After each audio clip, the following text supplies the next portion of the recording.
కాంగ్రెస్ వాళ్ళు ఏదో చెప్పాలి, మేమంతా ఏం చేయట్లేదని. అప్పు కట్టలేదని ఇగో ఇంటి గేట్లు ఎత్తుకపోయారట. స్టేషన్ గన్పూర్ డీసీసీబీ అధికారుల తీరు. ఏడునూతులు అనే గ్రామం కోడకండ్ల దగ్గర, ఏడునూతు అనే గ్రామంలో వాళ్ళంతా మహిళా సంఘం వాళ్ళు కలిసి అప్పులు తెచ్చుకున్నారు. ఇంకా ఏది బర్రెలు అవి ఇవి పెంచుకున్నారు, పాల కోసం పెంచుకున్నారు, అవి కట్టలేదు. కట్టకపోతే దానికి సంబంధించి 8.72 లక్షల రుణము డీసీసీబీలో తీసుకొచ్చేస్తే 2021లో తెచ్చుకొని 2 గ్రూపులను కలిపి తలా ఒక్క బర్రె కొనుక్కున్నారట, పాడి గేదె.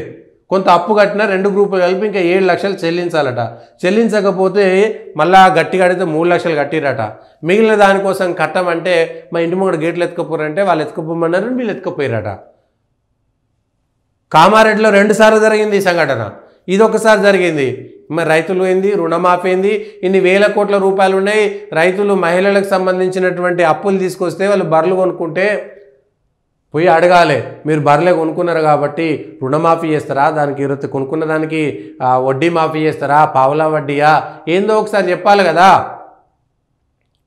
మహిళలకి వడ్డీ లేని రుణాలు ఇస్తామని చెప్పుకున్నటువంటి సర్కారులు మహిళలు పాపము ఆ సంఘాల నుంచి తీసుకొచ్చి బర్రెలు కొనుక్కొని పాలు వెండుకొని అమ్ముకొని బతుకుతుంటే వాళ్ళది తీసుకుపోయి పట్టుకొచ్చిరట పాపం.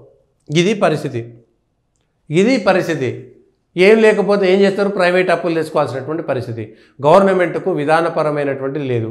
అధికారులు పోయి మహిళలకు సంబంధించినటువంటి అప్పుల విషయంలో వాళ్ళ గేట్లను కూడా గుంజుకొచ్చుకుంటున్నారు.